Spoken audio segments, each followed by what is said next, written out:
Assalamualaikum warahmatullahi wabarakatuh. Jumpa lagi dengan saya dalam perkuliahan akuntansi 2.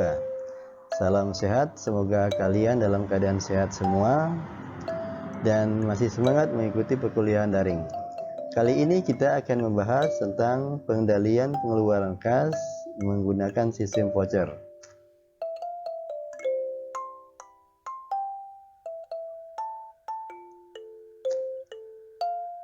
Tujuan pengajarannya yang pertama akan menjelaskan tentang pengawasan penerimaan kas. Kemudian yang kedua, jadi pokok bahasan kita pada sesi ini adalah menjelaskan tentang pengawasan pengeluaran kas dengan menggunakan sistem voucher. Pengawasan kas, sebagaimana kita pahami bahwa uang kas atau uang tunai atau uang yang ekivalen dengan kas seperti cek, surat-surat berharga atau piutang yang akan jatuh tempo adalah harta perusahaan yang paling liquid yang sangat berisiko yang akan dicurangi atau dicuri secara sembunyi. Maka pengawasan kas itu adalah prosedur untuk mencatat dan aktivitas yang harus dilakukan terhadap penerimaan dan pengeluaran kas. Pengawasan kas tentunya berkaitan dengan pengawasan terhadap penerimaan kas dan pengawasan terhadap pengeluaran kas. Prinsip pengawasan kas itu terdiri dari 1 sampai 5. Yang pertama adalah harus adanya pemisahan antara tugas penerimaan, pencatatan, penyimpanan, dan pelaporan. Artinya keempat bagian itu seharusnya dipisahkan kalau ingin melakukan pengawasan intern atau pengawasan terhadap kas. Yang kedua, prinsip yang kedua adalah semua penerimaan kas di-store langsung ke bank setiap harinya. Ya, ingat, di-store ke bank langsung ke bank setiap harinya. Bukan nunggu besok ya, tapi tak kala dia telah tutup buku pada hari itu, maka harus langsung semuanya di-store ke bank. Sekarang barangkali sangat mudah karena bisa langsung ditransfer ya, seperti kita lihat di minimarket itu, kalau dia sudah tutup tokonya ditutup, maka uangnya akan langsung di-store ke bank dan akan diketahui oleh kantor pusatnya. Yang ketiga, prinsip yang ketiga adalah pengeluaran kas harus menggunakan cek ya. Karena semuanya langsung ke bank, jadi untuk mengeluarkan uang yang ada di bank itu menggunakan cek. Menggunakan alat yang disebut dengan cek. Kemudian untuk menanggulangi pengeluaran yang bersifat kecil, maka digunakan buku yang disebut dengan buku kas kecil. Resiko berikutnya adalah karena langsung di-store pada bank, maka akan terjadi perbedaan, biasanya terjadi catatan yang dilakukan oleh bank dengan catatan yang dilakukan oleh perusahaan. Maka perlu dilakukan rekonsiliasi bank pada saat ada periode akuntansinya. Oke, next. Oke, uangnya seperti itu ya, masih ingat, tahu? Oke. Berikutnya adalah pengawasan penerimaan kas. Tapi sebelumnya saya perlu tegaskan bahwa kita tidak akan fokus pada materi pengawasan penerimaan kas. Tapi ini saya sampaikan sebagai untuk membedakan adanya pengeluaran kas dengan penerimaan kas. Pengawasan terhadap penerimaan kas berkaitan dengan penerimaan kas hasil penjualan tunai. Akuntansi menyarankan untuk mengawasi penerimaan kas tunai sebaiknya menggunakan kas register. Kas register itu semacam mesin atau alat ya yang ditempatkan di kasir untuk mencatat transaksi tunai, sehingga customer pada waktu transaksi akan menyaksikannya. Tapi yang perlu diperhatikan adalah kas register itu harus ada pemisahan petugas yang mengentry data transaksi dan kemudian petugas yang membuka kas registernya. Kemudian kasir akan menerima kas dari bagian yang membuka kas register.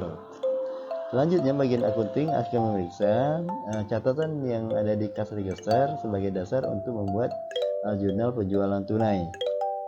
Selanjutnya pemegang kas menerima uang kas dari kasir ya untuk di-store langsung ke bank.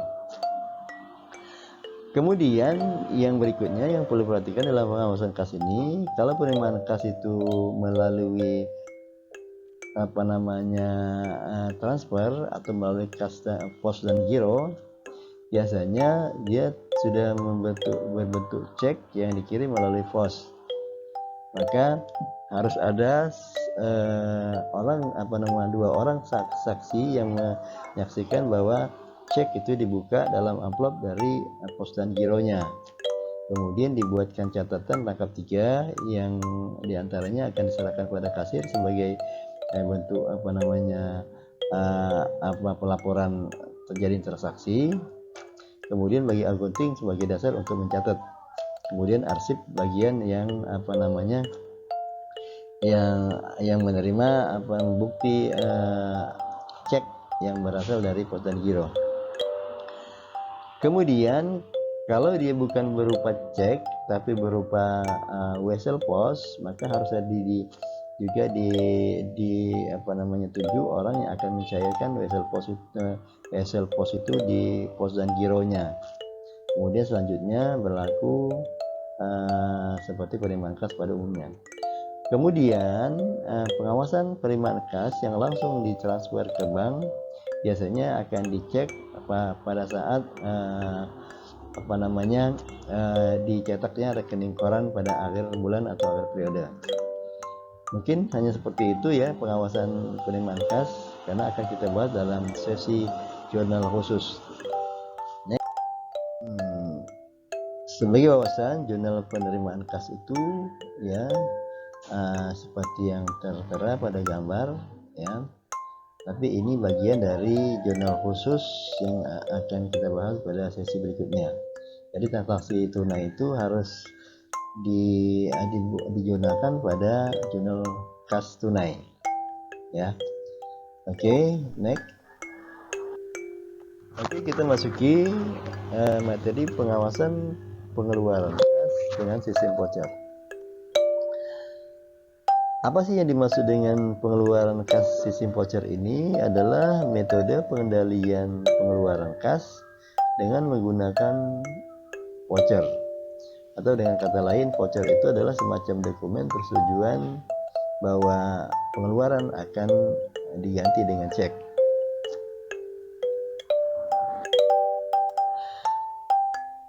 Pada pengeluaran sistem voucher ini ada aktivitas dan dokumen yang diperlukan. Yang pertama adalah harus adanya voucher. Voucher itu semacam surat yang di dalamnya selain menjelaskan transaksi, nanti kita pada sesi ini akan kita jelaskan, adalah intinya adanya ACC untuk membayar. Karena dikeluarkannya voucher harus ada jurnal tempat mencatat dikeluarkan vouchernya yang kita sebut dengan voucher register. Voucher register yang belum diganti dengan cek maka akan menjadi arsip voucher belum dibayar. Selanjutnya untuk membayar voucher itu dikeluarkan cek. Cek yang dikeluarkan ya, cek itu adalah alat untuk menarik kas di rekening giro. Kemudian cek yang dikeluarkan harus dibukukan dalam jurnal pencatatan cek yang kita sebut dengan cek register. Maka kalau sudah dikeluarkan cek, maka voucher yang tadinya diarsipkan akan diganti dengan cek. Cek yang dikeluarkan harus dibukukan dalam jurnal pengeluaran cek ya. Selanjutnya harus ada arsip voucher yang telah dibayar atau voucher yang telah diganti dengan cek. Itu aktivitas dan dokumen yang diperlukan ya, sangat simpel. Kemudian sekarang apa sih yang dimaksud dengan voucher itu? Voucher itu adalah dokumen yang di dalamnya atau dokumen atau kertas yang surat atau yang di dalamnya berisi nomor vouchernya, keterangan ringkas tentang transaksi, beli apa, jumlahnya berapa gitu kan, termasuk termin pembayarannya kepada siapa gitu kan, kemudian kapan, kemudian ada tanda telah diperiksa ya dokumen-dokumennya itu. Kemudian ada syarat pembayarannya, ada termin pembayarannya, karena ini berkaitan dengan diskon yang akan diterima. Kemudian jatuh temponya, ya. Kemudian ada setuju pengeluaran dan tanggal dan nomor cek yang apabila dia sudah dikeluarkan ceknya. Kalau belum kalian cek nomor cek itu saat pembuatan voucher itu tidak perlu diisikan. Dari keterangan ini jelaslah bahwa pengeluaran sistem voucher itu adalah semacam transaksi yang tidak tunai, ya. Tunainya tak kala dia sudah dikeluarkan cek. Kita beli dulu barangnya, kemudian kita laporkan bagian keuangannya, bagian keuangan akan memberi kita voucher, kemudian selanjutnya voucher diproses untuk dikeluarkannya cek. Jadi seperti itu mekanismenya. Memang harus ada semacam birokrasi agar pengeluaran kas itu tidak sembarangan dan terkontrol, ya, termasuk penyelewengan akan sedikit ditekan, kecuali kalau terjadi kolusi, ya, antara yang membuat voucher dengan yang mengeluarkan cek. Kolusi itu ya seperti itulah, meskipun sudah dipisah tetap akan terjadi kalau terjadi solusi. Oke, kita teruskan. Ini adalah contoh bentuk vouchernya dari bagian luarnya. Bisa saudara lihat distribusi akuntansinya, maksudnya distribusi akuntansi itu pencatatannya, ada pembeliannya berapa jumlahnya, biaya angkutnya berapa, perlengkapan kantor kalau dia juga berkaitan, perlengkapan gudang barangkali untuk cek gudangnya, gaji bagian penjualannya kalau ada gaji khusus, ya, seperti PT bagi penjualan, kemudian total. Artinya transaksi pembelian itu bisa saja meliputi dari beberapa item, itu bisa saja hanya 2 item, umpamanya pembelian dan biaya angkut. Tapi kalau dia mensyaratkan bahwa pembelian itu, ya, selain nilai pembeliannya ditambah juga biaya angkutnya, biaya perlengkapan kantor, ya, biaya perlengkapan gudangnya, biaya gaji penjualnya, maka dia akan panjang seperti ini. Totalnya itulah disebut dengan biaya atau kas yang akan dikeluarkan.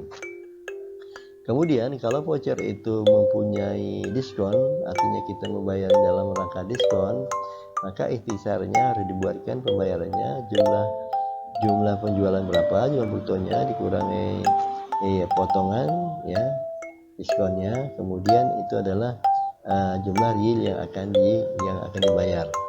Dengan kata lain, jumlah yang akan bayarnya itulah yang akan dibuatkan ceknya. Cek kalau sudah dibuatkan maka akan ditulis di sini dengan nomor ceknya dan tanggal nomor ceknya.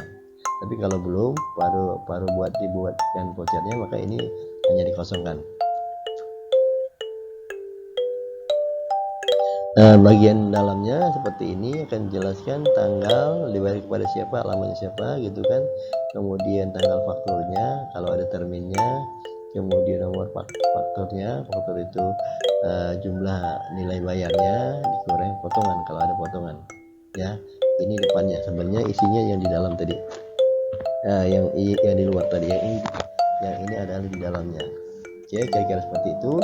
Tapi bentuk voucher ini setiap perusahaan tidak mesti sama. Ini hanya ilustrasi aja, tapi intinya bagian-bagian di dalamnya yang menjelaskan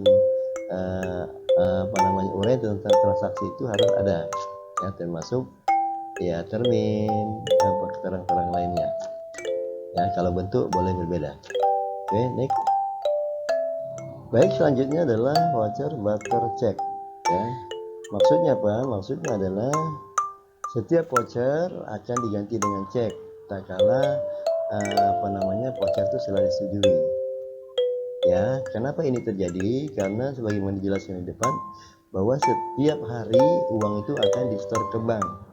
Jadi dengan demikian posisi uang ada di bank semua. Kemudian kalau ingin dikeluarkan maka dia menggunakan cek. Maka fungsi voucher itu adalah untuk mengeluarkan cek. Voucher disetujui dengan lampirannya adalah bukti transaksi pembeliannya, maka cek akan dikeluarkan. Oke, cek harus diberi nomor urut, oke. Kemudian cek ditandatangani oleh pejabat yang berwenang, biasanya 2 orang, bagian keuangan dan pimpinan. Kemudian apabila cek sudah ditandatangani dan diserahkan kepada bagian penjual, maka semua lampiran transaksi itu diberi tanda sudah dibayar, ya, karena ada nota, ada faktur di situ. Oke, next. Berikutnya jurnal voucher registernya seperti ini, ya. Oke, akan kita jelaskan kalau sudah ada isinya. Jurnal cek registernya, ya, akan dijelaskan setelah isinya. Tapi intinya adalah cek register sama jurnal register itu, kalau cek register itu untuk mencatat pengeluaran cek, voucher register untuk mencatat pengeluaran voucher. Oke, ini adalah contoh pengisian voucher register dan cek register.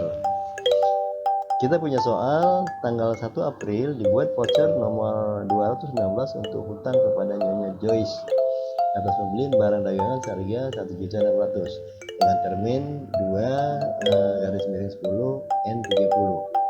Maksudnya ini adalah kalau dibayar di bawah tanggal 10 maka dia akan dapat potongan 2%. Kemudian batas hutangnya adalah tanggal 30. Nah, transaksi tanggal 1 ini, ya, atau voucher yang dikeluarkan nomor 216 ini akan dibuatkan ceknya pada tanggal 9. Atau dibuat ceknya pada tanggal 9, ya, dengan nomor cek 563. Ya, cek nomor 563, vouchernya nomor 216. Tanggalnya beda, tanggal transaksi tanggal 1, kemudian tanggal dibuatkan ceknya tanggal 9. Saudara bisa pelajaran lebih lanjut pada buku dasar-dasar akuntansi 2 Al-Hayal YouTube, ya, khususnya soal 1-3, ya. Oke, perhatikan. Nah, ini adalah voucher register yang sudah diisi, ya. Tadi itu soal itu sebenarnya ada lanjutannya sampai di tanggal 15 yang kita perlu kasih contoh. Tanggal 1 April, ya, diisi tanggalnya, nomor vouchernya ditulis di sini pada siapa yang tulis. Kemudian ada kolom pembayaran. Kolom pembayaran itu menjelaskan tanggal nomor ceknya, itu dikosongkan dulu karena kita baru membukukan voucher yang dikeluarkan. Nah, voucher itu dianggap sebagai hutang, maka dia sebagai satu kolom sebagai hutang voucher. Kemudian pembelian barangnya sebagai sisi debitnya dan seterusnya. Ya, pembelian barang ini akan dibuatkan kolom seperti satu kolom seperti ini, ya, sebagaimana jurnal khusus. Ya, akan buat kolom itu menandakan bahwa transaksi ini rutin. Tapi kalau tidak rutin, maka kolomnya tidak dibuat seperti ini, tapi dia akan dimasukkan ke pembelian lain-lain. Oke, ya, pembelian lain-lain ada di sini pembayar sewa, biaya sewa, maka ditaruh pembelian lain-lain atau pengeluaran lain-lain. Oke, itu perhatikan bahwa tanggal 1 April voucher 216 pada Nyonya Joyce nilainya 1.600.000, ya. Ini adalah pembukuan untuk mencatat dikeluarkannya voucher atas transaksi pada tanggal 1. Nah, oke. Kalau transaksi tanggal 1 itu sudah dikeluarkan ceknya, maka harus dibukukan pada cek register. Cek register itu, ya, apapun cek register itu nanti setelah ini. Tapi perlu saya jelaskan, voucher yang sudah dikeluarkan ceknya, maka kolom pembayaran seperti yang sudah saya jelaskan itu harus diisi tanggal ceknya sama nomor ceknya dengan nilai yang sama. Oke, ini untuk menjelaskan bahwa buku vouchernya, jurnal vouchernya sudah dikeluarkan ceknya. Tapi ceknya akan dibukukan pada cek register. Perhatikan. Nah, ini cek registernya. Nah, cek yang dikeluarkan untuk membayar voucher atau pengeluaran tanggal 1, yaitu dikeluarkannya cek pada tanggal 9 dengan nomor cek 563 kepada Nyonya Joyce vouchernya 216 kan, benar kan? Kemudian karena pembelian ini mempunyai termin, ya, ada syarat diskonnya, ternyata pembayaran ini belum sampai tanggal 10, maka dia dapat diskon 32.000. Jadi kas tunai yang harus dibuatkan, ya, yang dibuatkan ceknya sebesar 1.568. Oke, hampir sama kan? Tapi bedanya kalau voucher digeser itu akan menjelaskan total voucher yang dikeluarkan sama cek yang dikeluarkan. Kemudian kalau ceknya akan menjelaskan adanya potongan, ada potongan. Oke, dan seterusnya seperti itu. Silahkan cari soalnya pada buku dasar-dasar akuntansi Al-Haryan Yusuf, ya, bisa didiskusikan. Nah, oke, barangkali demikian materi pengeluaran pengawasan cek, pengawasan pengeluaran cek menggunakan sistem voucher. Semoga kalian bisa memahaminya dan tolong ditindaklanjuti dengan memenuhi kuliah, yaitu dengan cari 2 soal, ya, yang berkaitan dengan voucher geser. Bila perlu kalian buat sendiri transaksinya, kemudian buatkan voucher register dan cek registernya. Syaratnya dalam lembar folio dan saudara tulis masing-masing. Demikian, sampai jumpa pada peluang berikutnya. Semoga kita sehat selalu. Assalamualaikum warahmatullahi wabarakatuh.